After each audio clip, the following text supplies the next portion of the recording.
You're watching BT. Thanks for that, Steph. You know, I was thinking, like, the beginning of March break, usually it's a little bit calmer. You get not many problems to talk about. Not the case today. Not the case today. A few, mainly problems off the highway so far this morning's with the police investigations. Yeah. We've got the ongoing fire, and so we're watching that. And, of course, that issue on the 401. But besides that, the highway is a bit quiet. Side streets, not so much. More updates on when we have news coming up, too. A lot of big stories happening out there. Is the solar eclipse in your wheelhouse? April the 8th, right? So it's totality, right? So this is what makes this one a little bit different. And it's something you're following closely. You know, we all get interested, of course. I laugh right now, though, with all these plans, because if we do have a really cloudy day that day, there's really not going to be a lot to see. So, you know, if we have clear skies, amazing. When we have that moon and everything line up, the moon, the earth, and of course the sun lining up. Wouldn't that be something, though, if, like, all of the school boards, they've, like, changed that PA day, and then it's just a cloudy day and nothing happens? It's going to be a cloudy, rainy day. That'll be the worst nightmare for everybody that are planning these events as well. And I know they're having all these viewing parties, and you got to be very careful on how you view. So it's like we also have the best place for you to see it, but we don't want you to look at it. No. Yeah, it's so tempting, isn't it? Yeah. It's like when you go to a museum and there are those signs that say "Don't touch the statues." I want to touch them so bad. So bad. It's like even when you go to certain areas and they have areas where you're not supposed to step into. Right. Yeah. I always want to see what's behind the curtain. Absolutely. Yes.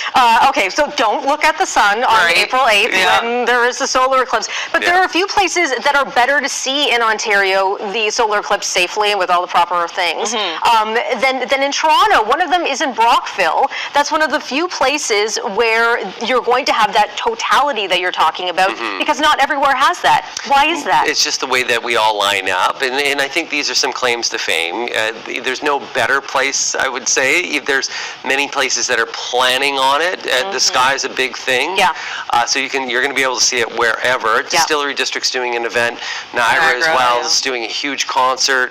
Niagara's actually doing some concerts and other things. Really? Yeah, there's a big, it's kind of kicking off for an excuse for people to take the day off. Right. And for people just to party.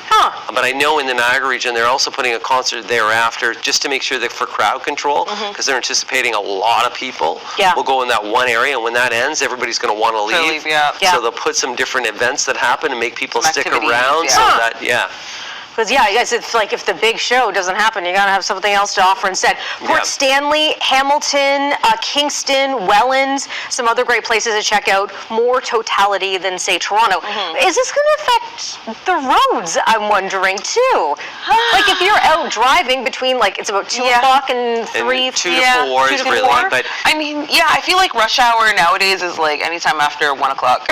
1 o'clock to, like, 7 is, like, rush hour. But I think it definitely will impact the drive, but I don't know in which way, just because a lot of the school boards do have the day off, you know, which means parents might work from home, you know, so it might mean that there's less people out on the roads, which was the whole intention of having those days off. So I don't know. I'm interested to see what it's going to look like. If it's cloudy that day, I'm going to laugh. This is huge. And the next one's like not going to happen in our lifetime. Well, the last one happened in 1979. For totality. For totality. It's kind of scary. All of a sudden, it's going to be dark on the day, and it's called totality. It's the world ending. No, the world isn't ending. It's happening on April 8th. We're going to have an April 9th. Anyway, and we're also going to have more BT coming up after the break. I hear Sid 60 is around here. Will we? I think he brought some opinions today. So are you guys going to try to actually look at that? Trying to scare Sid.